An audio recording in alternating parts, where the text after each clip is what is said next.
update ng bayan. Maasahan anumang panahon. Magandang oras po sa ating lahat. Narito ang update sa lagay ng ating panahon ngayon at sa susunod na 24 oras. Sa kasalukuyan ay easterlies ang siyang nakakaapekto ngayon sa silangang bahagi ng Luzon at Visayas. Kaya makikita natin sa ating satellite animation na may mga makakapal na kaulapan sa silangang bahagi ng ating bansa.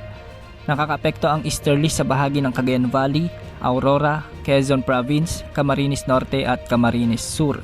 Ang mga lugar na ito ay makakaranas ng maulap na kalangitan na may mga kalat-kalat na pagulan at pagkidlat, pagkulog.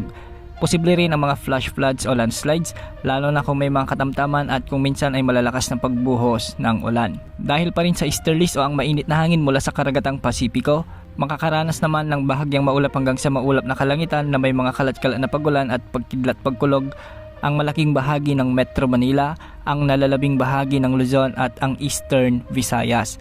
Hindi rin inaalis ang posibilidad ng mga biglang pagbaha o pagguho ng lupa, lalo na kung may mga umiiral na severe thunderstorms. Samantala sa nalalabing bahagi ng bansa, asahan naman ang pag-iral ng mga localized thunderstorms. Ngayon nga, may mga inaasahang pag-ulan dulot ng mga localized thunderstorms sa may Negros Island region, ilang bahagi ng Cebu Province, ilang bahagi ng Western Visayas. Sa may Mindanao naman, asahan din ang maulap na kalangitan na may kalat-kalat na pag-ulan din dulot pa rin ng mga localized thunderstorms.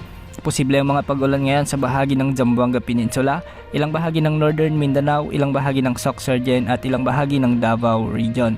Bukas asahan pa rin ang malinsangang panahon dulot ng umiiral na easterlies, ngunit pagsapit ng hapon at gabi ay asahan na ang mga kalat-kalat na pag-ulan dulot ng malalakas na localized thunderstorms. Samantala, mababa hanggang sa katamtaman naman ang tsansa na may mabuong bagyo sa loob ng Pag-asa monitoring domain sa loob ng 2 linggo. Ibig sabihin nito, posibleng may mabuong bagyo at posibleng pumasok ito sa ating area of responsibility bago matapos ang buwan ng Oktubre. Hindi rin inaalis ang posibilidad na ito ay mas lumapit pa sa Northern Luzon sa mga susunod na araw. Ngunit dahil matagal pa at malayo pa, maraming pagbabago pa ang inaasahan. Wala ring nakataas na gale warning sa anumang bahagi ng ating karagatan ngayon. Yan ang update sa lagay ng ating panahon. Ito po ang weather update ng bayan. Maaasahan anumang panahon.